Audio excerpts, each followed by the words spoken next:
Soit faux la condition. Ça C'est va? pas une vie triste.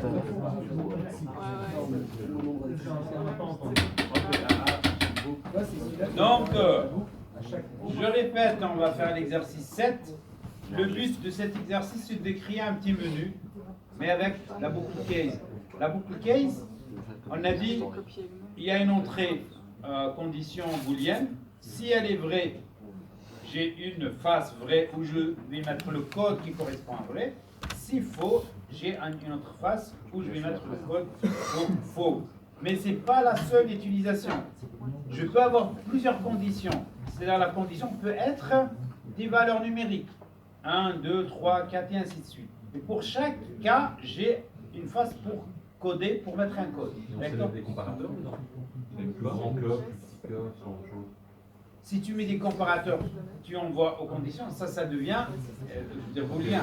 Oui, c'est du booléen. Voilà, mais si on fait des valeurs numériques, il va l'accepter d'une manière automatique. Ça va? Donc ici, je vais effacer ça. Je vais ajouter une, si vous voulez,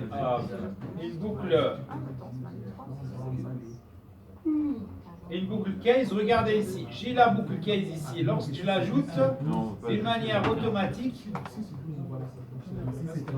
il y a true ou false, vrai ou faux, c'est tout.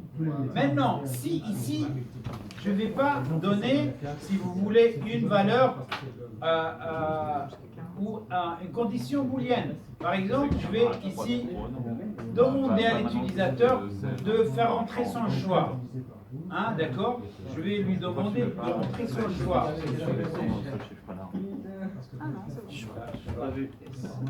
Ok?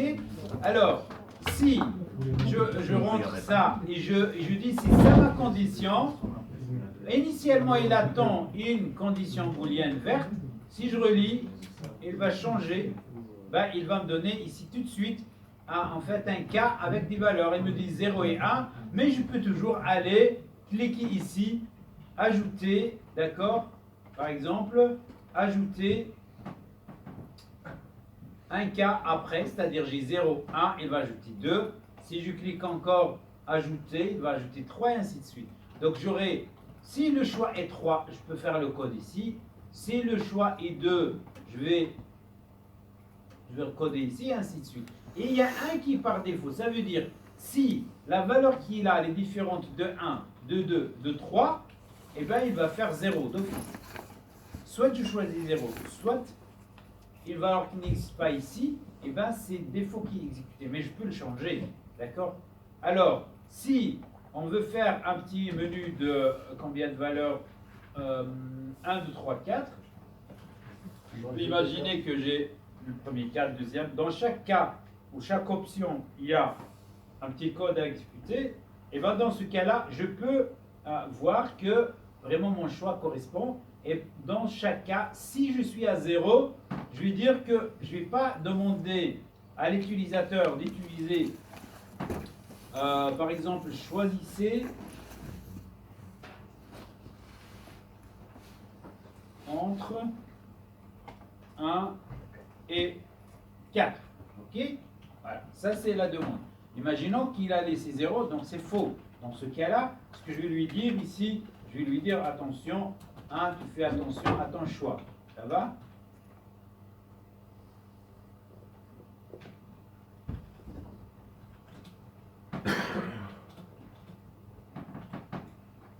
Ok.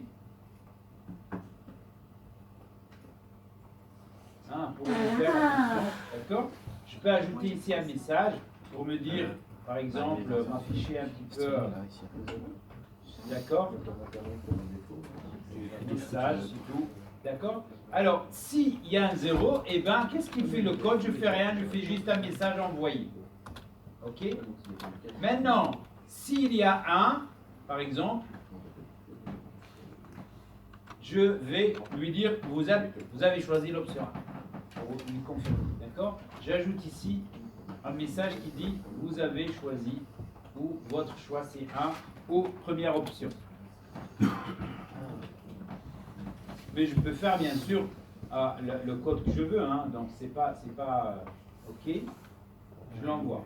Si maintenant on est en 2, là je vais lui dire c'est Deuxième option. Vous avez choisi deuxième option.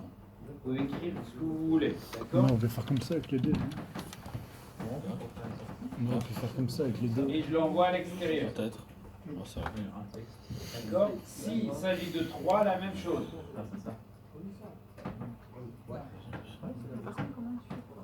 Pas tout à fait le même, mais. Maria, là, tu mets clic droit ici, ajouter une condition après. Oui, Voilà, et tu ajoutes autant de fois qu'il faut. c'est cassé.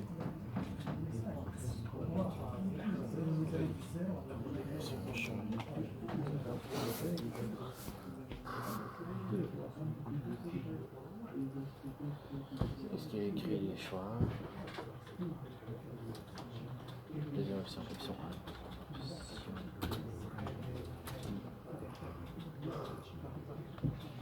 Il faut faire ce qu'ils sont mis, c'est ça.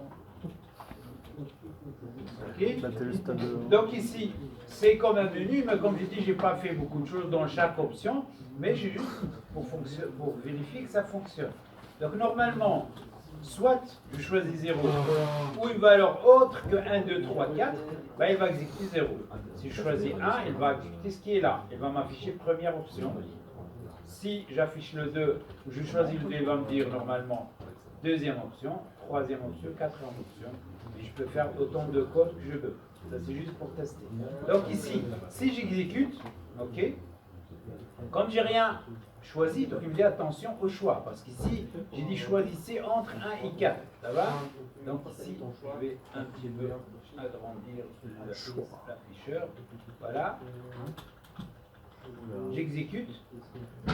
Si je mets 1, il va me dire vous êtes à la première option. Il a bien exécuté le code qui correspond à 1. Deuxième option, troisième option, quatrième option. Si je mets 5, il va me dire attention au choix. Donc vous n'avez pas choisi un bon, donc votre choix il n'est pas bon. Si j'augmente, toujours, si je reviens à 0, il va dire encore 1, parce que ici, il faut choisir entre, par exemple, 1 et, si je mets directement 4, quatrième option. Ça va? Donc ça veut dire le case pour dire que c'est pas seulement des conditions booléennes, je peux ajouter ce que je veux comme condition.